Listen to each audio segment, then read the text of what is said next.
ବହୁତ ଲାଭଦାୟକ ଦେହ ସୁସ୍ଥ ରହିବ। ଏବେ ମୁଁ ତୁମକୁ କିଛି ଫଳ ଦେଖେଇବି, ସେ ଫଳର ନାମ କହିବ। କହିଲେ ଏଟା କେଉଁ ପ୍ରକାର ଫଳ? ସମସ୍ତେ ଖାଅ। କହିଲେ ଏଇଟା କେଉଁ ଫଳ? ଆପେଲ ସମସ୍ତେ ଖାଅ। ବାଡିରେ ଫଳ ନା ମାର୍କେଟରୁ ଆଣ? ଏଇଟା କେଉଁ ଫଳ କହିଲେ ପିଲା? ସମସ୍ତେ ଖାଅ। ଏଟା କେମିତି ଲାଗେ? ମିଠା ଲାଗେ, ଖଟା ବି ଲାଗେ। এইটা কেউ ফল পিলাମାନେ? ওইটা কিଏ କିଏ ଖାଇছে ହାତ ଟେକିଲ? ওইটা କେମିତି ଲାଗେ? ମିଠା ଲାଗେ, ଖଟା ବି ଲାଗେ। ଆଉ କି କି ଫଳ ଅଛି କହିଲେ ପିଲାମାନେ? କିଏ କହିବ? ଲିଚୁ ଅଛି,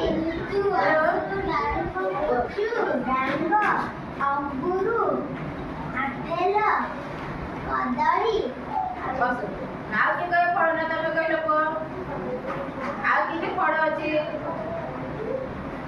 ତରଭୁଜ ଅଛି, ଆଉ ଆମ୍ବ, ପଣସ, ପଣସ, ସପୁରୀ, ନାସପାତି, ଏତେ ପ୍ରକାର ଫଳ ଅଛି। କୋଳି ବି ଅଛି। କି କି କୋଳି ଅଛି?